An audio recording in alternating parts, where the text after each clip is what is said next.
We're back to the Neil Haley Show, and again, my website, toldtutor.net for more information. Twitter, toldtutor, Neil S. Haley. Facebook, the Author's Corner segment. And I think this is probably the largest, most well-known author I've ever had on my program. I've had some amazing authors in the Miami Book Fair.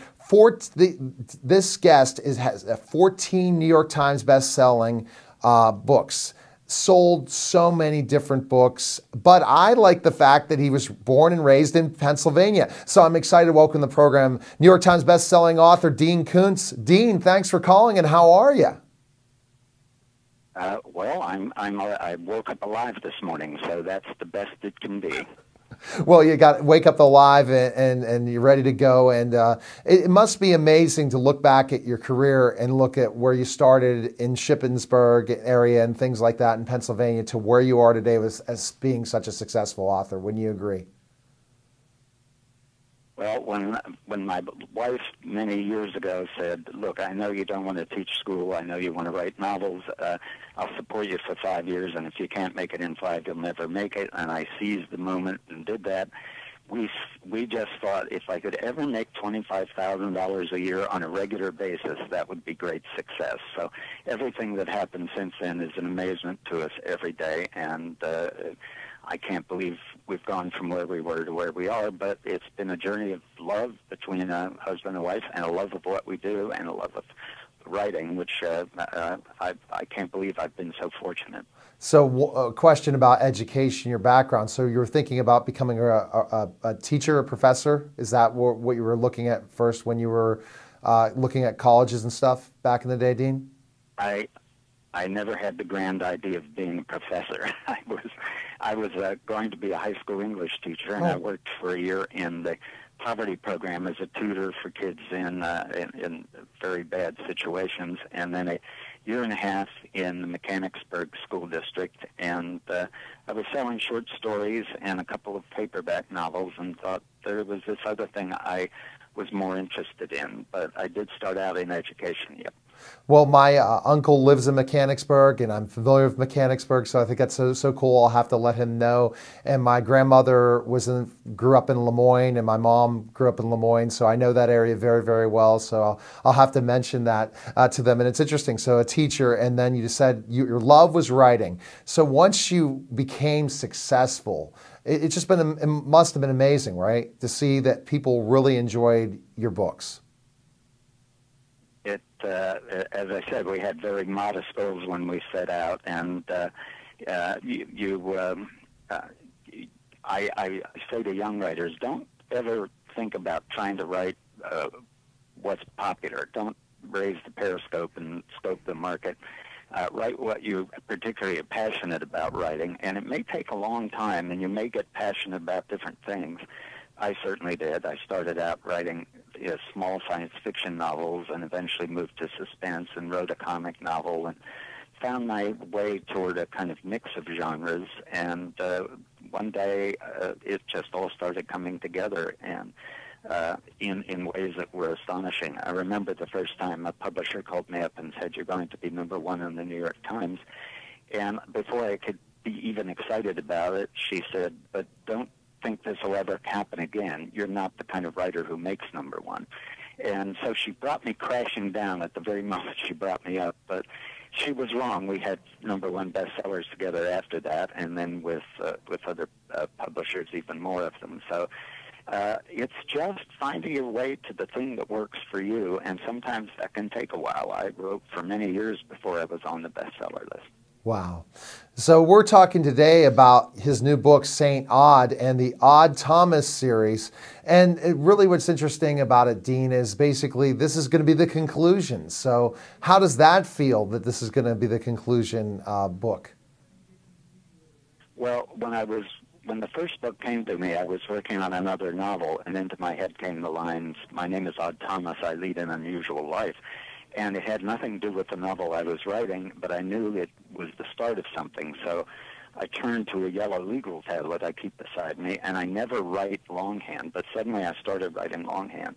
And I wrote 30-some pages longhand, which became the first chapter of the novel. And the character so appealed to me. I had no idea where he had come from, where this story had come from. It was almost mystical to me. And when I finished the first novel, I said, this is probably going to be a trilogy. I never saw it was going to be 8 books.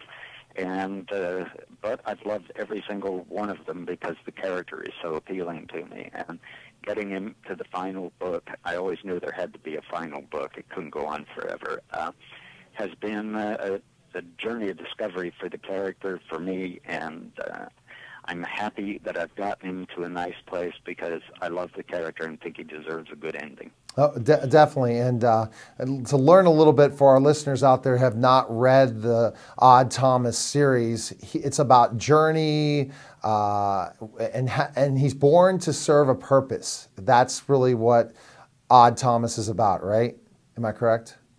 Odd is an unusual character to be driving this series with a lot of action in it. He's not a giant 6'5" mesomorph that weighs 225 pounds. He's a normal-sized guy.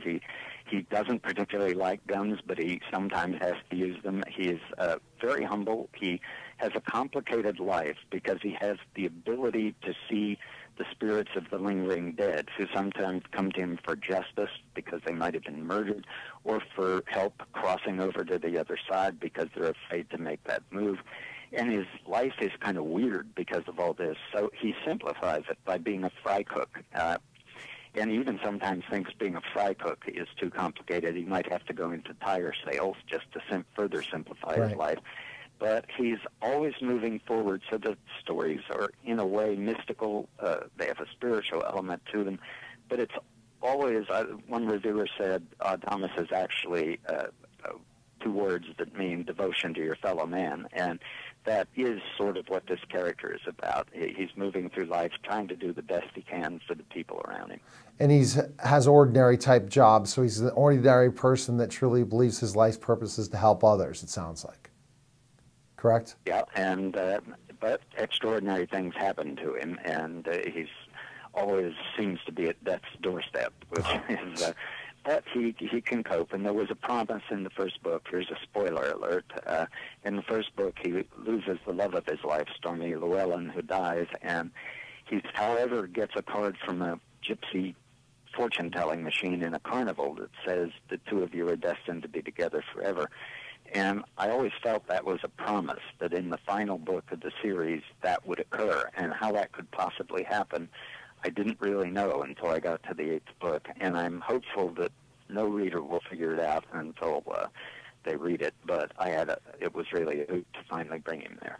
It definitely sounds like it in so many ways, and a very interesting character. So the type of mythical types of things that happen and tragedy. Do you see Odd Thomas in you at all, Dean? It's one of the things when I was a young writer, I said, no, your characters aren't you, but to a degree, the characters are you, to an extent. Now, I'm not the vicious, savage killers that he encounters, but Odd's sense of the world, that the life is mysterious, the world is a place of wonder. Those are certainly the same things I feel about the world. And so in some ways, Odd represents my view of things. All right, well, fantastic, Dean. Where's the best place we can find information on you, purchase your book, and learn more about you? Where can we go?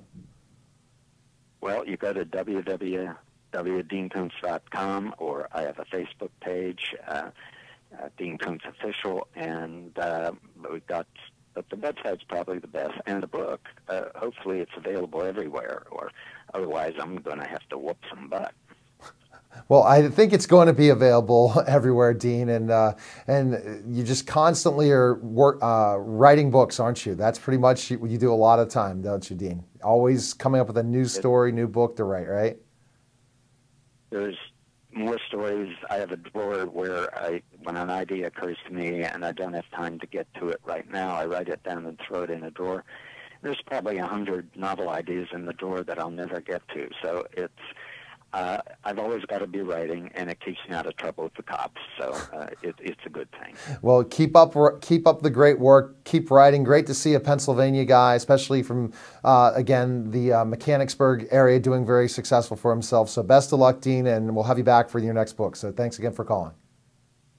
Okay, thank you for having me there. All right, take care, Dean. Okay, thanks a lot. Bye-bye. You're watching The Neil Haley Show and listening to Author's Corner, and we'll be back in just a moment.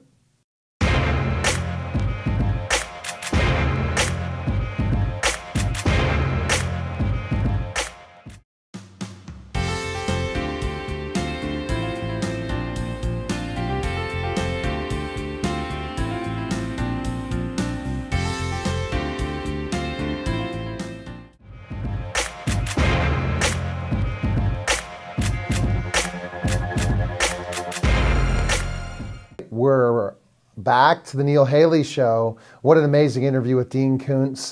Just absolutely amazing guy, and great to see the local connection of where my mom grew up in Central PA. Great guy for sure. And now we continue, and I love working with the Pittsburgh Cultural Trust and helping them promote certain events that are coming up, and one that's really big is coming up to the Benham Center January 20th to 25th.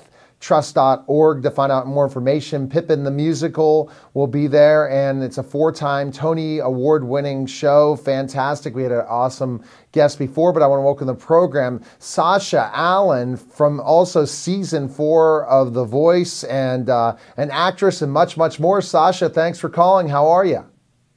I'm so good. Thank you so much for having me. Oh, I'm happy to have you on the program, and amazing, I guess, your career, wouldn't you say? The different things you've been able to accomplish in such a short period of time. Wouldn't you agree? Yes, actually, definitely. Things have been going really well for me at the moment. Yes. Yeah, that's pretty fast. Yeah. Yeah.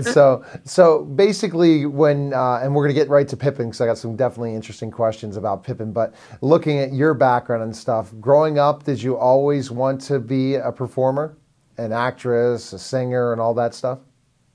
Yes, actually. I guess my mom was the one that actually saw the twinkle in my eye, and then we kind of went for it. So I have to thank her for it. Yes. And growing up, were you involved in all different types of productions, dance, singing, all these different things, constantly performing? Constantly performing, constantly trying new things, new projects, even as a child. I think that these things really help you while you're in school to do extracurricular things that really made me happy. So, yeah, I was always busy, constantly. And how were you able to balance study in that in certain ways in school and stuff, especially in like high school, middle school, elementary, with being involved in all those activities? For high school, I went to LaGuardia, which is a performing arts high school. But I kind of feel like if it's something that you love and it's something that comes naturally and naturally brings you joy, that it doesn't interfere with anything, you know. It is what you want to do instead of playing outside. You want to do that, you know? Right. So you made sure that your studies were in order, going through grammar school and things like that, so that you could do all these things, right? Because I'm sure your parents saw education as an important thing growing up in France. Yeah. He's a principal, so yeah, she thinks it's very important. A principal. Interesting. Yeah. And so, yeah. And were you in the same school as she was principal at one point in time, or? So funny. Yeah. By the time she came to the school that I was at for grammar school, I was gone. My brother, on the other hand, wasn't as lucky, but she's still actually the principal of the school now. So interesting story how you got to the States, for sure. I mean, thinking about The Voice and everything like that, how did that story come up, and getting into acting in the States and all that, and kind of leaving France to do all this? How'd that happen? I'm sorry? How did that happen? How did you decide to go to the States and be part of The Voice and doing all these different things? How being led from where you grew up to the U.S., how did that journey begin? Well, auditioning for The Voice was a situation where you kind of like, should I do this? Should I not do this? Will this help me? Will it not? It really, really helped. So it was kind of I think we should just do this kind of thing. I had 2 children, you know. I had to think about leaving them and doing all these things, hoping that it will better my family as well as myself. It turned out to be one of the best decisions I've ever made. It stretched me completely. The amount of pressure that I was under was incredible. The music that I got to share and the people that got to see me, it was an experience that I'm very thankful for, because in a small amount of time, a mass amount of people were able to see me, and I was able to share my gifts with them. Wow. But as far as it comes about, I don't think it's something that you plan, really. It feels like an opportunity that comes, and then you turn around to your friends and family and say, so what do you guys think? Yes? No? Yeah. Yes? But, I mean, it was something like that. I'm from New York City, so there's always opportunity. There's always all these things, but this felt like the grand opportunity, and so I went for it. So how did you move to New York City? How old were you when you moved to New York? I'm born and raised. Born and raised. Okay. All right. Mm-hmm. Yeah. So, in so many ways. So let's continue with the conversation with Sasha Allen from Pippin the Musical. So you had those opportunities coming through so much in growing up in New York City and all these different certain situations. Once The Voice happened, your career took off, didn't it? Right after The Voice. The Voice really propelled it. I think all the doors that, sometimes you're not sure if you can open, and not that you didn't want to, now open a lot easier, because of The Voice. I think it's just a great platform to show people the extent of your performance and how much pressure you can take, and, what people will like and won't like, because it's already been tested. Definitely. It's been great. Absolutely. And so then you started performing, acting, doing musicals. Now, being part of the Pippin, it must be an amazing experience, isn't it? Traveling with this musical, isn't it? It's completely beautiful. It stretched me completely. Touring, I've toured with pop artists before, as like a background singer and doing stuff like that. But this is almost exactly like doing something like The Voice, where your voice has to be, in tip-top shape at all times. And as mine right now, it sounds a little hoarse. You know what I mean? Yeah. There are these kind of pressures of the weather, and it's cold, and if somebody in the cast gets sick, then we all get sick. But exactly. And I already could tell. I could tell with the someone gets sick, and that's got to be tough. That's when that happens in the cast. There's like, get away, especially if you're one of the big stars. You don't want to be next to somebody that has the flu, right? It's really hard. Yeah. It's so hard. It's so hard. Yeah. Because the music. Because I mean, so you could come in who's an acrobat and. Because maybe feel a little under the weather, but if I feel under the weather, then I can't sing. So it all becomes difficult, and these are all turned into like life lessons. Exactly, and you could stand, and all these things, and to still be able to smile and try to put a performance on. And Pippin is such an amazing. I had Callum Bergman on, and he taught me so much about Pippin in certain ways of just how the theatricals, and he was explaining it to me. But I want to hear your explanation of this performance. I mean, because it's supposed to take place in medieval times, yet it's not really in medieval times, and there's so much amazing things going on during the performance, acrobatic feats to great music to dancing, all those different things. How would you describe it, Sasha? If I were to put it simply, it is about a young man who is trying to find fulfillment and find his way. And he finds a troupe, and he finds this woman who he allows to lead him through all these different channels to see if he can find fulfillment. We are all looking for fulfillment in some way, I think, and that's why we have careers and we keep moving our families, and I always say that we continue to do that fulfillment. So I think that this story actually, the dancing, the singing, the acrobatics, the colors, all those are all details, beautiful details. It's colored beautifully. Mm-hmm. But for a story that I think everybody feels like that they have probably been through it sometime in their life. Right. And if you're lost, and you feel like you're not quite sure where you belong or what you're supposed to be doing in life, and only you can answer it for yourself, and your parents can't answer it anymore. And I think that's the beauty in the show, is that there is like a serious, lesson or story or something that we can all relate to, and then it's colored beautifully. Exactly, in that journey. So tell us your role that you play in Pippin the Musical.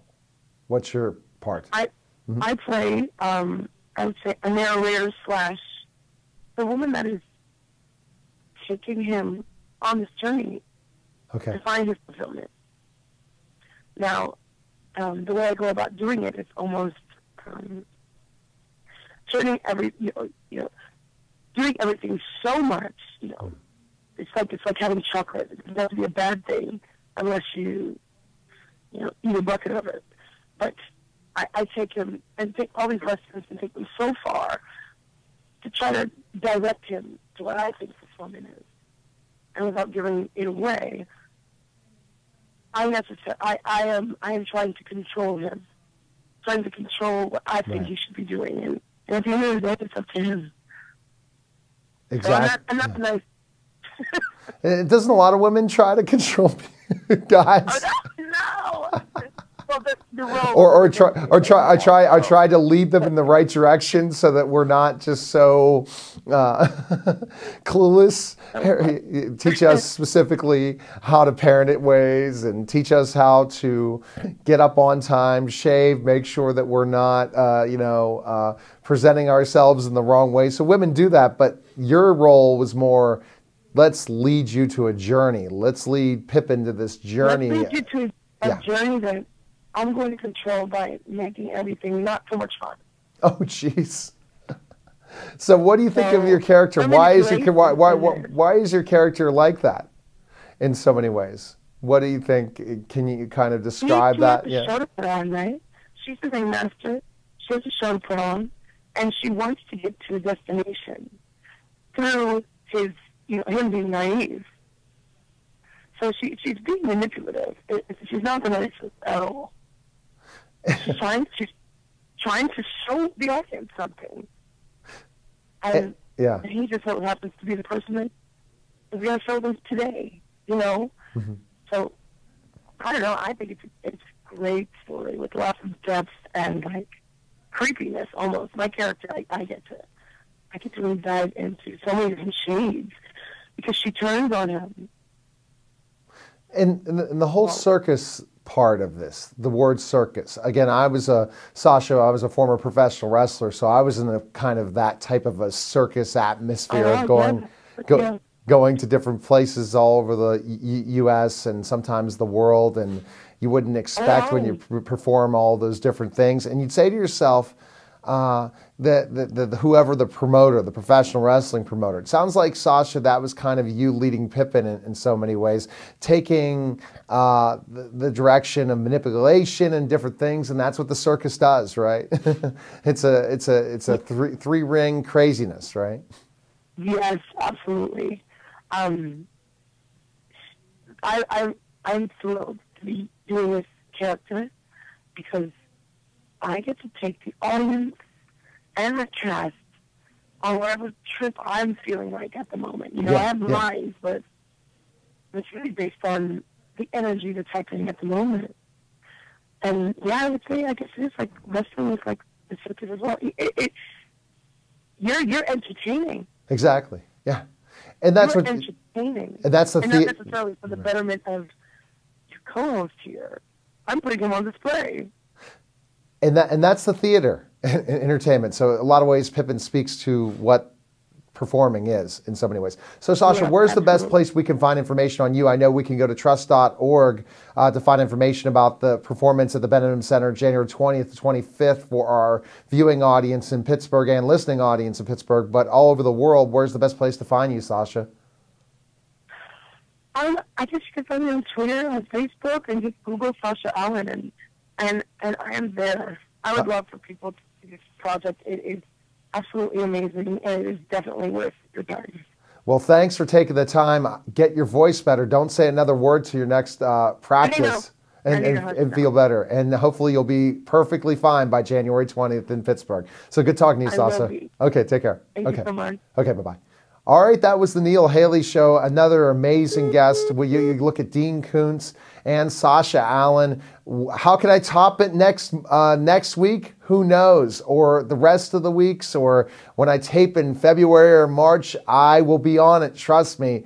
You never know who will call the Neil Haley Show. And also go to my website, toldtutor.net, for more information. Twitter, ToldTutor, Neil S. Haley, Facebook. And I'm really looking at my viewing audience. We know about how engaged my listeners are, but my viewers, please tweet me, hashtag BPTV at Total Tutor, and we can find out what guests do you want to see, especially local. Who do you want me to interview? Trust me, we had Pierre LaRouche, so we're adding this big list. So take care, guys. We'll talk next week with some more great talk on the Neil Haley Show.